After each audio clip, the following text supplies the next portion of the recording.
سبحان الله، يقول لي قضيت سنتين جوه السجن وعمري سبحان الله ما يقيني في ربنا تهز. تعرف على الله سبحانه وتعالى من خلال الرؤية دي تدينا حاجات كتير جدا.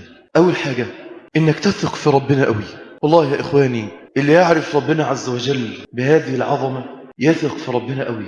إبراهيم عليه الصلاة والسلام لما ألقي في النار وعندها قال حسبي الله ونعم الوكيل، هذه الثقة في قلب إبراهيم عليه الصلاة والسلام والله ما تولدت إلا بالمعرفة.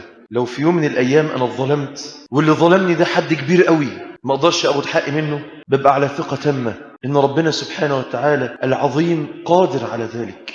زوجة من الزوجات زوجها ظلمها ظلم بين وهو إنسان بقى واصل وله معارف وبيعمل وبيسوي، معرفتها بربنا بالطريقة دي تخليها دايما على ثقة إن ربنا سبحانه وتعالى لا تضيع عنده الحقوق سبحانه وتعالى.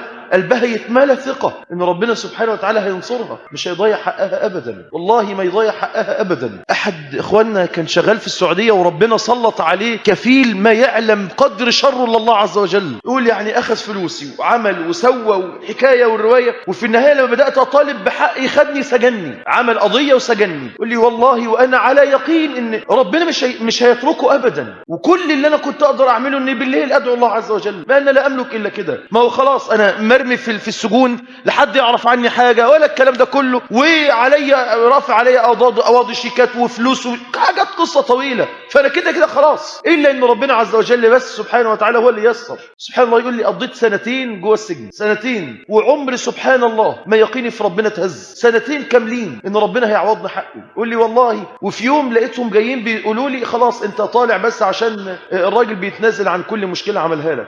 فأطلع للراجل ألاقي قدامي وحد بيكلمني، فبقول له حضرتك مين؟ يقول له ما أنت عندك حق ما تعرفنيش. فبيقول أنا بدأت أدقق قوي فيه، فده الكفيل بتاعي. إيه اللي حصل؟ كانسر خلاه هيكل عظمي وعمال يلف على الدكاتره يمين وشمال ويصرف فلوس وملايين. يقولوا له احنا لحد ما في يوم قاعد مع شيخ المسجد بيشتكي له، بيقول له افتكر كده لعلك ظلمت حد. قال في واحد، والله في واحد انا ظلمته. يقول لي ده تخرجني واداني فلوس وعوضني مكان الفتره بتاعه الحبس وعمل معايا وسوى. سبحان الله، ربك عظيم سبحانه وتعالى.